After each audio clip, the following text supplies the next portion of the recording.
I've been in this industry right out of college since 1999 in New Jersey at Montclair State. I took a job with a mortgage company. Basically what I did was I learned everything there was to know about mortgages. I didn't know a thing about it. My college major was history. Once I got done with college, which was a hard struggle for me, it took me 5.5 years to get a 4-year degree. I was on academic probation twice. The dean actually put me in his office and said, "Do you even want to be here? Like, you know, you're failing miserably." Finally graduated in 1999, and they must have sent my resume to Champion Mortgage because they called me and said, they hired me on the spot. You know, I said to them, "Listen, I don't even know what a mortgage is." And they said, "Don't worry about it, we'll teach you." They did. And 3.5 weeks later, I knew everything I needed to know about what a mortgage was, how they are originated, and then I closed them, originated them, underwrote them, and also funded them.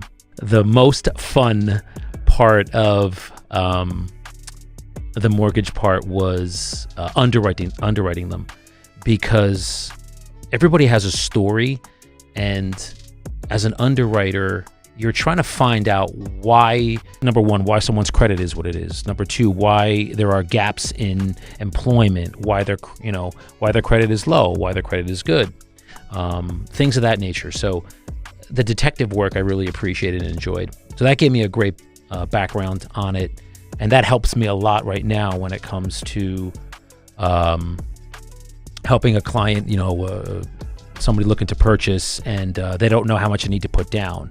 They don't know, if their credit's going to be in the top tier, middle tier, low tier, things like that. So I can help guide them. And this background that I have has really helped me with that.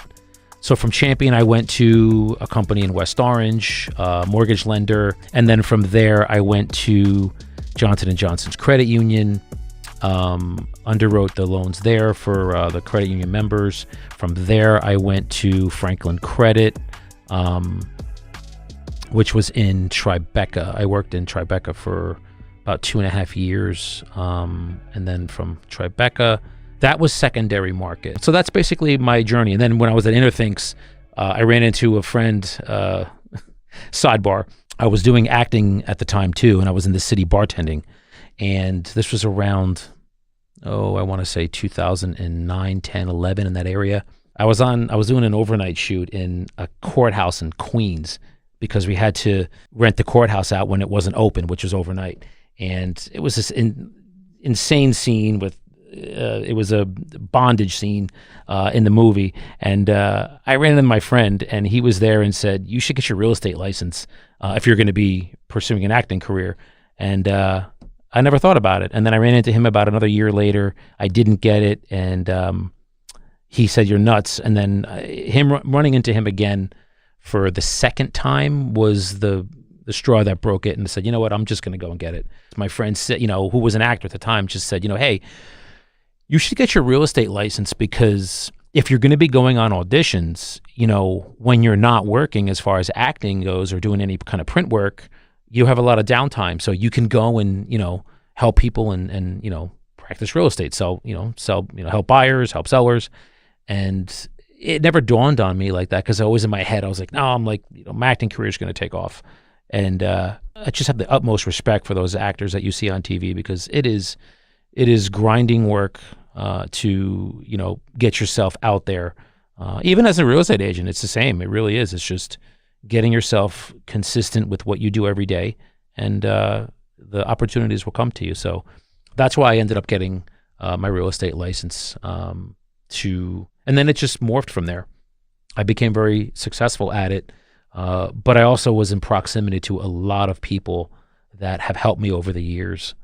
I always say there's never any rich hermits. So people that are there that are very successful themselves, you'll find that a lot of them like to actually help and share their knowledge and wisdom with others that are beginning. So that was my experience with them. So, but yeah, the acting and stuff that's for another day.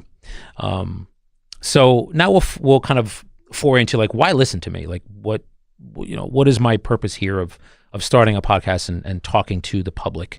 And really, it's just I am so grateful for the people that I've helped and the knowledge that I have. I just want to share it with you in hopes that you as the person listening can take this information and say to yourselves, all right, now I'm armed with something more than I had before to make a really good decision about whether this piece of real estate's a good one to buy, whether, I should rent here, I should buy here, I should sell if you're looking to maybe upsize, or maybe you want to downsize.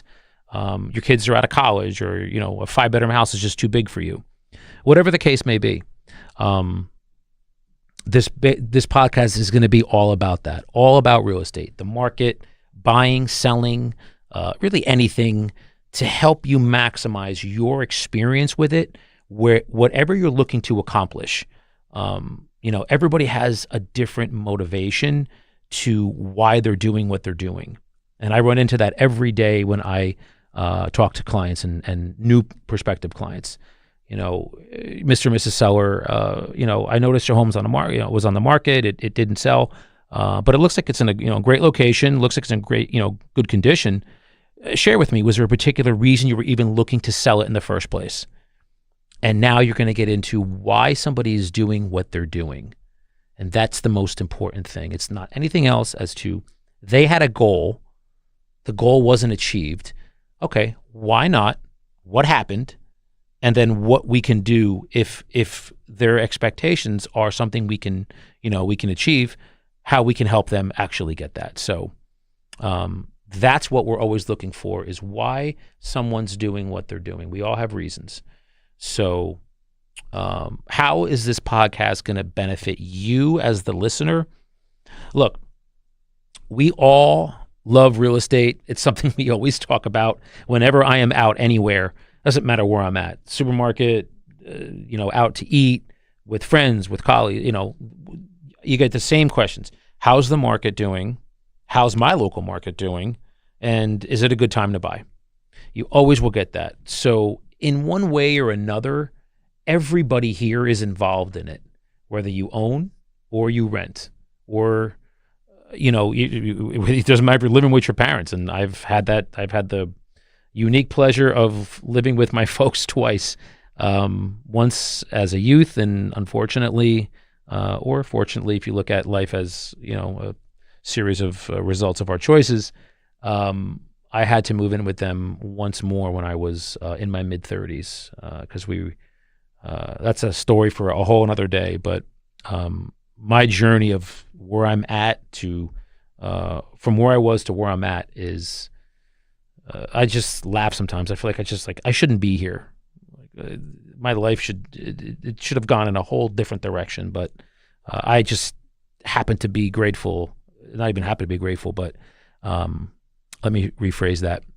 I am supremely grateful that I got into proximity with the people that I got into proximity with. They helped me get to where I'm at, and that part of my life where I had to move home with my mother and father in your mid-30s as a male around here was, to say the least, not easy, and a huge hit to the male ego.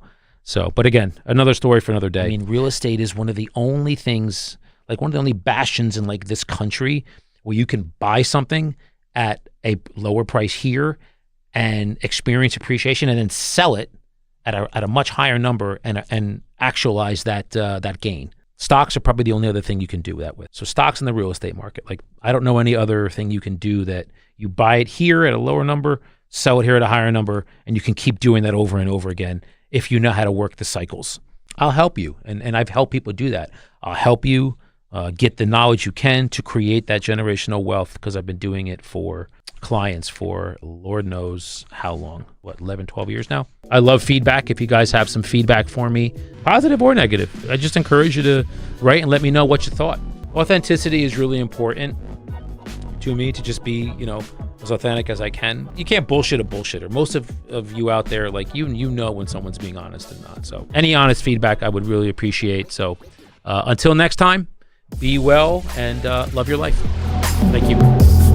So shut up, step back, and let them talk so you can get better and wiser and stronger. Ray Dalio's book, Principles, he talks about triangulating ideas with believable people. Believability being defined as somebody who's produced the outcome that you wish to produce consistently over an extended period of time.